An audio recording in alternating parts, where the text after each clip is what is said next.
Son las 8 de la mañana con 2 minutos. Estamos transmitiendo desde la ciudad de León, Guanajuato, y nos está acompañando esta mañana Rodolfo Núñez, director de Inmersa Marketing. Muy buenos días, Rodolfo. Muy buenos días, Marta. Buenos días a todo el auditorio. Bueno, pues nos tienes reflexiones importantes en torno a percepción de inseguridad, a ayudarnos a entender estas cifras que con regularidad estamos escuchando por todos lados. Sí, generalmente nos bombardean con cifras, nos dicen que sube, que bajan los índices, ¿no? y ahora ya hay un índice también de inseguridad. Antes existían índices diferentes, ¿no? Que eran los que se ocupaban de estudiar, pero ahora ya el mayor índice o el de mayor preocupación es el índice de inseguridad. Hay diferentes formas de medir la seguridad. Una, tal vez la más famosa, la más común, pero también la más riesgosa, es midiéndola a través de la percepción. Es decir, a través de lo que tú crees que está pasando. Y es riesgosa porque, bueno, finalmente lo que tú creas que está pasando contra lo que está pasando puede haber un abismo de diferencia. Generalmente las personas tendemos a creer cosas y nos gusta creer. Nos gusta creer temas religiosos, nos gusta creer que el equipo de fútbol va a llegar, nos gusta creer que van a pasar ciertas cosas. De eso a que pasen, pues es diferente. La percepción mide eso, lo que tú crees, lo que tú estás creyendo en función a cualquier detonador que hayas tenido.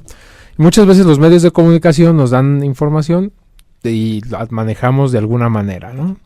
Yo recuerdo que medíamos mucho, por ejemplo, temas de percepción cuando no teníamos ejecuciones, ni teníamos en realidad muertos, ni teníamos ningún tema de real palpable, y las estadísticas ya estaban mal, ¿no? Y entonces sucedía que pasaba algo en Michoacán, pasaba algo en San Luis, pasaba algo en Monterrey. A veces, por ejemplo, recordarán lo del casino en Monterrey. Uh-huh. Y la percepción se disparaba. O sea, la gente pensaba que realmente estábamos muy mal en cuestiones de seguridad. Entonces, algo que pasaba muy lejos de aquí, la gente lo tomaba como propio, ¿no? Entonces, para eso, cuando haces encuestas, tienes varios métodos para determinar qué es lo que la gente está pensando y cómo lo está pensando. Uno de ellos es preguntarle en escalas, ¿no? Por ejemplo, empezamos preguntándote por cómo piensas que está la inseguridad en el país. No, pues muy grave. Okay. 2 preguntitas más y después te vuelvo a preguntar, te digo, oye, ¿cómo está la seguridad en el estado de Guanajuato? No, pues grave. Sigo preguntando otras cosas y luego regreso y ¿cómo está la seguridad en León? ¿No? Otras preguntitas, luego regresamos y ¿cómo está la seguridad en tu colonia? ¿Y cómo está aquí en tu calle, en donde tú vives? ¿Cómo lo calificarías? Y te vas a dar cuenta cómo vamos antes eran círculos, o sea, yo pensaba que las cosas estaban muy mal en el país, algo mal en el estado, mal en el municipio, pero bien en mi colonia. Y tu colonia es el reflejo de tu realidad diaria donde estás todo el tiempo, ¿no? Entonces, de esa manera medíamos un poco la percepción contra la realidad. ¿Qué sucede ahora en estos últimos días? El fenómeno es similar, pero, por ejemplo, cuando hablas de estados y ciudades baja, pero suben colonias. Eso significa que sí tienes un problema real en las colonias, que sí lo estás viviendo día a día en tu calle.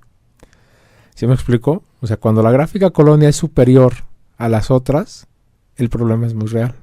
Es decir, ahora sí hay un problema. Ya hay un problema. Ahora sí se ve un problema, ¿no? Estadísticamente sabemos que, por ejemplo, 1 de cada 2 personas en León ha sido víctima de algún tipo de robo. O sea, pues no es cosa menor, ¿no? El 88% tiene miedo de lo que está pasando en la ciudad. 88%, o sea, casi 9 de 10 están temorizados, ¿no? 7 de cada 10, para hablar en términos no estadísticos puntuales, sino de proporciones, entonces equivalente al 70%, 7 de cada 10 no creen que vaya a haber una solución pronta, ¿no? Entonces, hay encuestas que nos manejan, por ejemplo, sale la encuesta de victimización del Instituto Nacional de Geografía y Población, el INEGI, y nos dice, subió 3 puntos el margen de percepción de inseguridad en León, ¿no? Entonces, ¿cómo manejamos esas cifras? Desde la parte oficial, la parte que es la responsable, A ver, pues subimos 3 puntos, hombre, ¿qué son 3 puntitos? ¿Pero es mucho o es poco? Pues es un mundanal. Bueno, comparado con que el dato anterior que se omite en todos lados donde publicaron es que teníamos 78% de percepción de inseguridad. Si subimos 3 puntos, pues llegamos a 81%. Es decir, 8 de cada 10 personas creemos que estamos en peligro. ¿Sí me explico? 8 de cada 10. Eso es lo que nos está diciendo el INEGI. Pues no es menor el dato, o sea, no es corta la... No es que hayamos crecido 3 puntitos en inseguridad, o sea... Pues es que ¿cuánto nos falta para llegar al 100%? O sea, nos faltan 9 puntos. Entonces, si el asunto es para llegar al 100%, es decir, que todos tengamos miedo, faltan 9 puntos. Entonces, si yo te digo que subimos 3 puntos según el INEGI en ese tema, suena poco, pero si yo te digo que nos faltan 9 puntos para que todos, el 100% de la población tenga miedo, se lee de otra manera. ¿Se justifica este asunto de el temor que tenemos los ciudadanos con base al número de delitos que se registran o al tipo de delitos que se registran? Es que ¿Hay una relación? No, son dos cosas muy diferentes. Una cosa es lo que creemos y otra cosa es lo que se registra o está pasando. Que realmente me haya pasado. Cuyos datos no tenemos conocimiento, ¿no? Esos datos los tendrá la Procuraduría y tendrá únicamente aquellos que hayan sido denunciados. Pero existe en el limbo un sinfín de acciones que no se denuncian, ¿no? Hay muchísima gente a la que le roban algo y no va a hacer una denuncia. Porque pierdo mi tiempo, porque no hacen nada, porque tengo miedo, porque tengo el miedo a la represalia, por lo que tú quieras, pero no denuncian. Por lo tanto, la cifra oficial que puede manejar la Procuraduría tampoco es una cifra exacta ni real.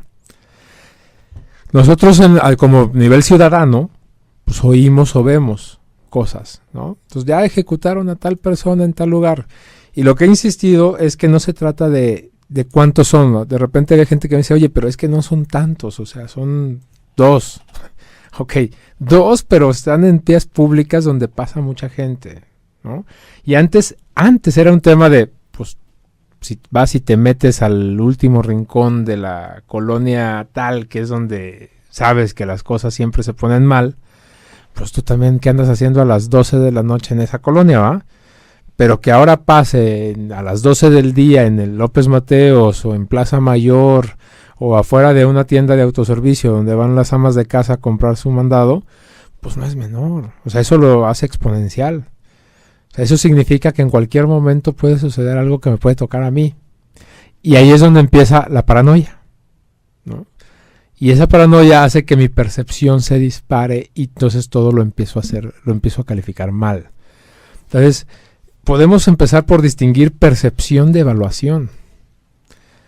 Para evaluar yo tengo que ser partícipe de la situación para poder dar una evaluación. Tú no puedes evaluar algo que no conoces, ¿no? Yo te puedo preguntar, ¿qué opinas de las computadoras? Pues puedes tener muchas opiniones, pero es muy diferente a que me digas cómo evalúas una computadora marca tal contra otra marca tal como un usuario. Son dos cosas totalmente diferentes. En este caso, ¿qué se evalúa? No se evalúa, se evalúa, bueno, se mide la percepción. ¿Qué es lo que la gente cree? No puedes hacer una evaluación. Para hacer una evaluación tú necesitarías haber sido partícipe de la situación, ¿no? Por ejemplo, aquella persona que acompañaba al hombre que fue lamentablemente ejecutado, ella puede evaluar. Ella estuvo ahí, ella midió y ella, por ejemplo, podrá decir, bueno, cuando llegó la policía pasó esto y yo evalúo a la policía en su atención así y asado. Pero no lo puedes, la gente común y corriente no lo podemos hacer como evaluación. No sabemos si la policía llegó a tiempo, no sabemos si fue auxiliada, no sabemos muchas cosas para poder tomar una evaluación. Luego entonces la percepción queda en lo que tú crees o te imaginas. Y ahí es donde hay cosas que de repente, pues no sé si podemos llamar desconocimiento de las palabras o alguna manera técnicamente no salen bien algunos conceptos, ¿no? Pero leemos, por ejemplo, comentábamos hace rato los objetivos en el plan de gobierno sobre el tema de seguridad, donde hablan de que el objetivo es bajar la percepción. híjole, pues yo honestamente me preocupo mucho. A mí me gustaría más que bajaran los índices y no la percepción.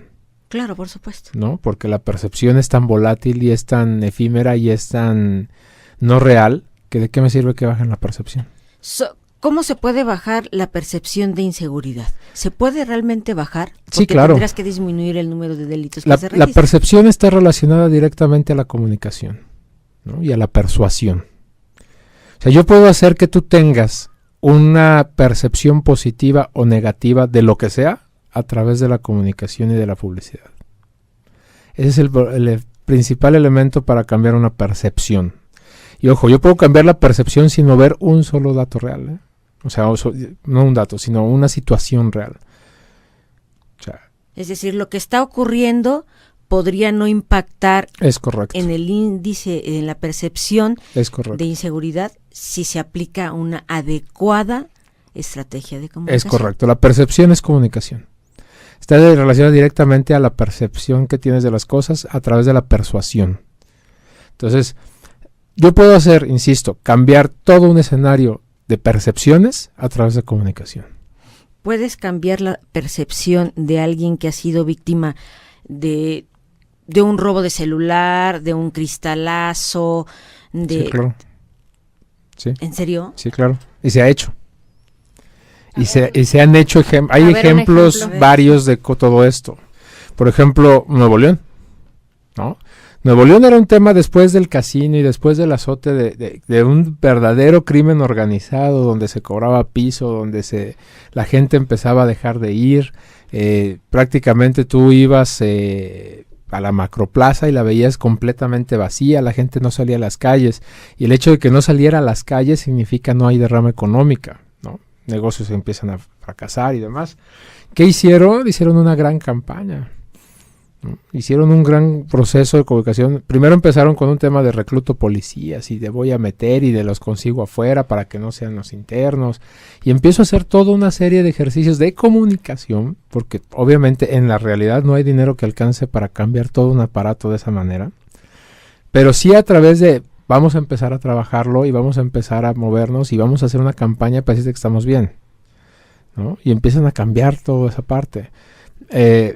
Yo estuve en Tijuana, me ha tocado trabajar mucho en Tijuana, por azares del destino. Y por ejemplo, siempre que voy a Tijuana hay alguien que me dice, oye, pero ¿no te da miedo? O sea, es la percepción que se tiene. En cambio allá es tan diferente. O sea, lo que menos puedes tener en Tijuana es miedo. O sea, incluso me llamó la atención, ahí había en alguna ocasión me tocó ver unos pósters en los paraderos de los camiones que decían, la carrera nocturna, ven y corre de noche. Demostremos que en Tijuana sí se puede salir en la noche.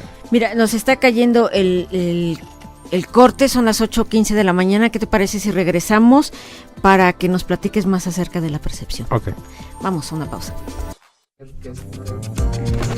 Estamos de regreso, estamos platicando con Rodolfo Núñez acerca de la percepción de inseguridad. Sí, nos quedamos en el tema de cómo puedes cambiar la percepción, ¿no? Te decía yo que es comunicación, creatividad, obviamente recursos, porque pues, bueno, se necesita generar un pautaje publicitario.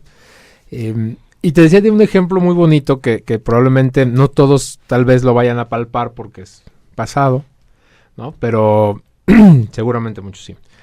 ¿Tú te acuerdas que en algún momento pasamos de ser un país tercermundista a un país en vías de desarrollo? Sí, claro. Y que pasamos de tener una pobreza desmedida a tener una clase media privilegiada en un muy corto tiempo, ¿no? Y era el sexenio del presidente Salinas. Sí, claro. Nos creíamos de primer mundo. Nos creíamos ya de primer mundo, ¿no? ¿Y en qué momento pasamos del tercer mundo, ¿no? De López Portillo, de Miguel de la Madrid, a un primer mundo con Carlos Salinas? Bueno, primero nos dijeron que había que tener un proceso de que todos cooperáramos y salió algo que se llamaba precio pacto, ¿no? Y tú veías en los productos que decía precio 20 pesos, precio pacto 15 pesos, ¿no? Entonces todos teníamos que cooperar. Y después de eso vino un programa donde decía que todos nos teníamos que ayudar para crecer, ¿no? Y entonces aprendimos que era solidaridad. Esos son programas, esos son ejecuciones, esos son temas de comunicación. La realidad es que la gente era más rica, ¿no? ¿Se abatía la pobreza extrema en las comunidades de Chiapas, de Guerrero, de Oaxaca? No. ¿Teníamos más tecnología y subíamos escalafones y teníamos un Silicon Valley y teníamos becas en todos? No. Tú te crees de primer mundo, ¿no? Sí, sí, claro. Si éramos... Eso es percepción.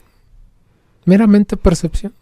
O sea, por ejemplo, ese es un ejemplo de cómo un gobierno con una excelente comunicación y una excelente estrategia logra cambiar percepciones. Y entonces hubo quien llegó a decir que Salinas era el mejor presidente de México, ¿no? Y hubo quien llegó a decir que debería de existir la reelección para que Salinas se reeligiera. Sí, claro, pasamos de ser un país de tercer mundo en vías de desarrollo a estar en las grandes ligas, nos sentíamos alemanes, ¿no? Sí, sí, claro. O sea, te levantabas en la mañana y decías, empezabas a hablar otro idioma. Sí, claro. Entonces, ese gobierno trabajó muy bien la percepción. Ahora, ¿cuáles son los riesgos de la percepción? Que la realidad, cuando es abruptamente grande, te la va a tumbar siempre, ¿no? O sea, pasó después, vino el ejército zapatista, vino el caso del procurador que traía, vino lo del hermano, vinieron una serie de elementos que vinieron a desbancar, a quitarte esa maravillosa venda del ojo y decir, chis, esto no está bien. Porque si somos de primer mundo, ¿por qué hay indígenas peleando por comidas, va? ¿Por qué pasa esto otro? O sea, finalmente la percepción es un imaginario. Pero tendría que ir de la mano con una estrategia adecuada. Eso es lo ideal, ¿no? Lo ideal es que yo pueda cambiar tu percepción, pero al mismo tiempo trabajar para cambiar esa realidad. Si yo trabajo en percepción y no trabajo la realidad, pues te estoy engañando. ¿Sí me explico? Estoy haciendo una ilusión. Y cuando te des cuenta de que todo era ilusión, viene la decepción. Pues es como cuando andas de novio, ¿no? Y vas y faroleas y vas y rentas un coche y llegas por la muchacha en el coche y todo, y resulta que el coche era rentado y que te gastabas toda tu quincena en la cena, pues después va a llegar la decepción de decir, no era como me dijo. Novio. Oye, otro tema importante que se da en torno al asunto de la seguridad o de la seguridad o de las estrategias es escudo. ¿Qué percepción tenemos de escudo? ¿El jabón o qué? Esta nueva... ¿Qué es plataforma tecnológica? Es el que combate contra las bacterias, ¿no? Sí, bueno, aunque efectivo. Siguen reproduciéndose, eso es lo malo, ¿no? Híjole, otra vez, ¿no? ¿Lo quieres medir con percepción o lo quieres medir con realidad? O sea, en percepción se supone que es el mecanismo más importante que el gobierno apostó para la seguridad, ¿no? ¿Pero realmente conocemos escudo? Yo creo que no, y yo creo que es un tema también muy cerrado a un círculo privilegiado. La gente como tal, y siempre pongo un ejemplo, perdón por ponerla, pero es la que me representa muy bien este segmento. Afuera de Zapal de Torreslanda hay una señora que vende jugos. Uh-huh. Yo siempre digo que la señora que vende jugos afuera de Zapal, si tú vas y le preguntas qué es escudo, te va a referir directamente a un producto sanitario, ¿no? Y no a un sistema de seguridad integral del Estado. O sea, la gente común y corriente, el ciudadano de a pie no tiene la menor idea de lo que es eso. Y si tú le dices que además pagaron miles de millones de pesos por eso, o sea, primero se va a reír, después va a pensar cuánta cantidad de dinero es eso, y después se va a ofender porque dice, entonces ¿para qué lo gastaron? ¿No? En esa campana. O sea, la gente normal no sabe qué es escudo, no tiene la menor idea, no sabe cómo opera, no sabe cómo funciona, no se ha hecho una difusión para las masas, se ha hecho una difusión del programa para el Círculo Rojo, para los actores políticos, para los empresarios, pero no para la ciudadanía. Y el Círculo Rojo está preocupado. Sí, claro, porque pues finalmente... Aún con escudo ya se los presentaron. Lo 21 que tú esperas es que al menos funcione, ¿no? Es que realmente no sabemos, o sea, ya deja si está funcionando, ya deja ¿no? tú qué se hizo, cuánto se ha hecho, cuánto se ha pagado, todo. O sea, el tema es, pues, dame un resultado, dime que funciona algo, demuestra con un resultado, ¿no? Pero si tú eres capaz de llegar a una plaza, a un centro comercial, ejecutar a una persona, salir y escaparte, pues entonces esta maravilla de las cámaras y del te estamos viendo y del gran Big Brother que se supone que es para que todo esté controlado, pues entonces tampoco está funcionando. O está funcionando y no lo saben usar. Sí, porque bueno, que funcione es que no ocurra nada. En realidad, ¿no? Pues sí. O sea, que funciones, que no ocurran homicidios, que si me asaltan... O por lo menos, mira, yo creo que eso va a ser muy difícil en cualquier tipo de sociedad. O sea, el prevenir me parece que es una de las cosas más complicadas en temas de seguridad, ¿no? Y justo hace poco tenía yo una plática y por ahí alguien se me ofendió, pero dije, la prevención no se puede controlar con folletitos y platiquitas. O sea, tú no puedes hacer un programa de prevención del delito repartiendo folletitos y dando capacitación, eso es absurdo. Sí, claro, yo nunca he entendido por qué traen a Jordi Rosado, por ejemplo. Es absurdísimo. O sea, cuando tú te das cuenta, por ejemplo, en Lomas de Cheveste, la colonia Lomas de Cheveste, aquí rumbo al zoológico, que hay departamentos que miden 50 metros cuadrados. Y en esos departamentos de 50 metros cuadrados, que son grandes, para lo que se vive, tienes 2 recámaras, una cocina, una sala, un comedor, un baño, ¿no? Pero viven 3 familias. Sí, hacinamiento. Es un hacinamiento brutal. Y entonces, ¿qué hace la mamá con el papá, con la abuelita, con la hija que se tuvo que casar, con el esposo de la hija y con los 4 hermanos chiquitos, más el hijo de la hija? ¿Qué hacen todos en ese espacio? Morderse unos a los otros. Ahora eso multiplícalo por cada departamento de cada piso de cada edificio, porque es la norma. Pues tienes a muchachitos que están dejando de estudiar, tienes gente que deja de trabajar y lo único que hacen es pasar todo el día en la vagancia, todo el día en calle, todo el día en temas de ver sus realidades, que por muy bonito que nos digan las campañas, ahora me voy a poner en contra de la percepción, pues tú puedes tener una cosa muy bonita de campaña y puedes decir muchas cosas, ¿no? Pero si yo llego todos los días a mi casa y veo que mi papá se pelea con su mamá, que se gritan, que se dicen, que se avientan cosas, que mi hermana que se casó ya otra vez está embarazada, que mis hermanitos más chiquitos tienen hambre, que mi abuelita necesita atención médica y se está muriendo y nadie la pela. Imagínate todo lo que pasa por mi cabeza y que me salgo del departamento y veo que el de enfrente está igual, pues entonces mi percepción de realidad es otra. Y tú llegas y me das un folletito y dices, no seas malito, no te drogues.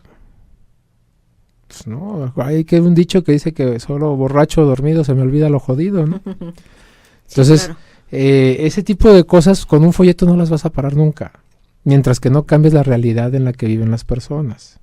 O sea, y ese es el tema, por ejemplo, el desarrollo social, los programas de combate a la pobreza, que no nada más es llevar despensas, no nada más es tener un piso firme, o sea, es tener una calidad de vida. Sí, claro, esperanza. ¿No? Parece absurdo, o al menos, ¿no? La esperanza de vida. Claro, de que vas a mejorar. Por supuesto. Entonces, tú ves a Colonia simplemente, de verdad, cuando hacemos estudios, a mí me gusta mucho también la parte del estudio social, te das cuenta cómo, o sea, de verdad, o sea, hay niñas de 12 años que te están diciendo que lo que quieren es casarse para irse. O sea, que a los 12 años una niña te diga, pues es que yo sí me pienso ir con mi novio porque yo lo que me quiero es ir de aquí. Eso es quererse evadir de una realidad. Como no va a ser tan sencillo, pues es más fácil empezar a tomar. Porque mágicamente, no sé cómo, no tenemos para comer, pero nunca va a faltar para tomar. ¿Va? O sea, siempre podemos conseguir para el vicio. Ok, si un niño de 14 años puede conseguirlo, también es porque alguien lo vende. Claro. ¿Dónde está tu control de ventas? O sea, no se va a combatir con folletos, se puede combatir teniendo control sobre los expendios, control sobre todas esas cosas, tener patrullajes, tener una serie de cosas y no repartiendo folletitos. Es una estrategia todavía mucho más integral. Claro, por supuesto. Entonces, si creemos que Escudo va a prevenir, también estamos mal. O sea, porque entonces yo creo, yo desde mi perspectiva, o sea, porque va más allá de un programa, va más allá de unas cámaras, va más allá de eso. O sea, para que no exista el delito no debería de existir la pobreza, no debería de existir la marginalidad, no debería de existir muchas condiciones que creo que están fuera de un proyecto como Escudo. Claro. O sea, yo creo que Escudo podrá actuar rápido. O sea, en cuanto pase podrá tener información para actuar o poco después de que pasó podrá tener información para actuar. Esa es la ventaja que yo creo debería de existir en Escudo. Y solamente es un elemento, es un asunto de prevención del delito ahí. O a lo mejor Digo, o a lo mejor la prevención analizar. cabe en el sentido del análisis y de la capacidad de la estrategia de quienes lo estén viendo, ¿no? Claro. O sea, si yo veo que este coche ya pasó muchas veces por esa calle y entonces puedo prevenirlo, Claro. ¿no? Mando una unidad para ver por qué ese coche da tantas vueltas en esa calle. A lo mejor esa prevención se puede hacer, pero no vas a poder prevenir más allá de eso. ¿Sí me explico? O Sí, sea, sí, no vas a claro. prevenir que otra persona piense que debe de tomar un coche para dar vueltas. Sí, claro. Que ese es el gran meollo, ¿no? Porque si no, pues vamos a estar vigilando todos los coches, pero siempre va a haber uno nuevo que se va a creer que puede dar las vueltas. Sí, así es. Pues muchísimas gracias, Rodolfo. Gracias por habernos acompañado esta Gracias a ustedes mañana. por invitarme. Y pues esperamos la próxima semana Sí, con mucho un gusto. tema también interesante.